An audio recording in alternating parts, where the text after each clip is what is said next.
नाजरीन, dairy industry Pakistan में दिन ब दिन एक मुनाफा बख्श कारोबार की सूरत अख्तियार कर रही है और डेयरी फार्मिंग बेहतरी की तरफ गामजन है।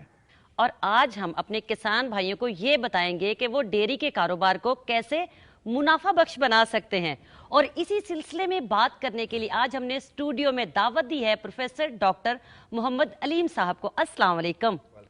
से पहला सवाल है, क्या डेयरी का कारोबार मुनाफा बख्श साबित हो सकता है? हाँ जी, ये बड़ा बुनियादी सवाल है। ये मुनाफा बख्श साबित हो सकता है, मगर इसकी कुछ शराइत हैं। उसमें सबसे जो ज़रूरी शर्त मैं समझता हूँ कि पैदावारी सलाहियत वाले जानवरों का इंतखाब, जिसके बग़ैर आप इसको मुनाफा बख्श नहीं बना सकते। और इसी के साथ साथ अगर हम पैदावारी सलाहियत के जानवर रख लेते हैं तो दूसरी उनकी ज़रूरत है अच्छी खुराक की। और ये अच्छी खुराक सिर्फ़ 1-2 महीने के लिए नहीं, बल्कि पूरे साल में मतवाज़न और यकसा ग़िज़ाइयत वाली खुराक की फ़रहमी लाजमी है। और तीसरी शर्त मैं समझता हूँ दूध की अच्छी कीमत, क्योंकि अगर अच्छी कीमत दूध की नहीं होगी तो ये मुनाफा बख्श कारोबार मुश्किल से चलेगा।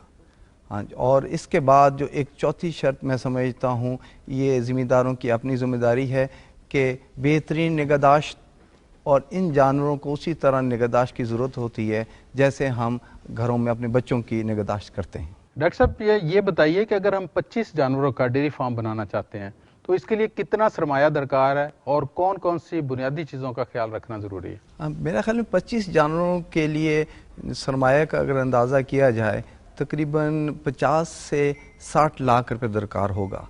इसमें से तकरीबन 15 से 20 लाख जानवरों की कीमत होगी और बाकी पैसे उसके शेड पे और दूसरी ज़रूरियात पूरी करने पर लगेंगे। और उसमें जो सबसे अच्छी बात ख्याल करने की ज़रूरत है कि जब जानवर ख़रीदें तो जानवर वही पैदावारी सलाहियत अच्छी हो, और दूसरा ऐसा फार्म उस ज़मीन पर हो जो ज़रख़ेज़ हो। जानवर की मतवाज़न खुराक ज़मीन से आती है, और ज़मीन का ज़रख़ेज़ होना और अच्छे चारे के बीज का इस्तेमाल करना इंतहाई ज़रूरी है।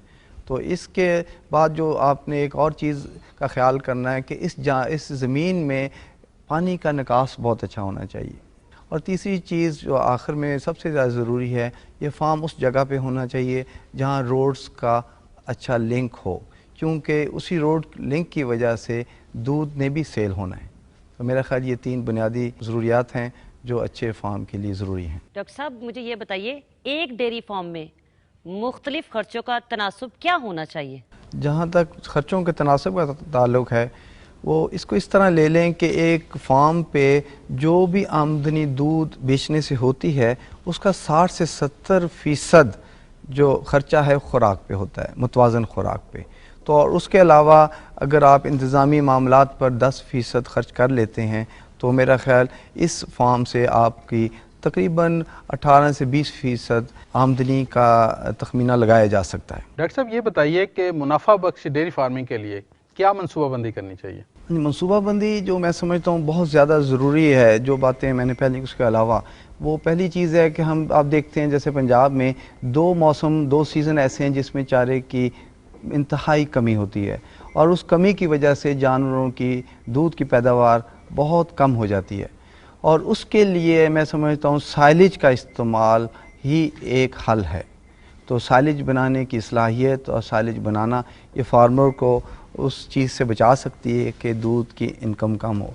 दूसरी चीज़ जो इसमें बहुत ज़रूरी है वो मैं समझता हूँ एनिमल्स की ब्रीडिंग, जिसे हम मलाप करते हैं, उसे ऐसे मनसूबाबंदी करनी चाहिए कि हमारे जानवर मई से जुलाई में अगर उनको प्रेग्नेंट किया जाए, गाबन हो जाएं, तो उसकी वजह से वो अगले साल गर्मियों में दूध दे सकते हैं। और उस वक्त गर्मियों में दूध की ज़रूरत और कीमत भी ज़्यादा होती है।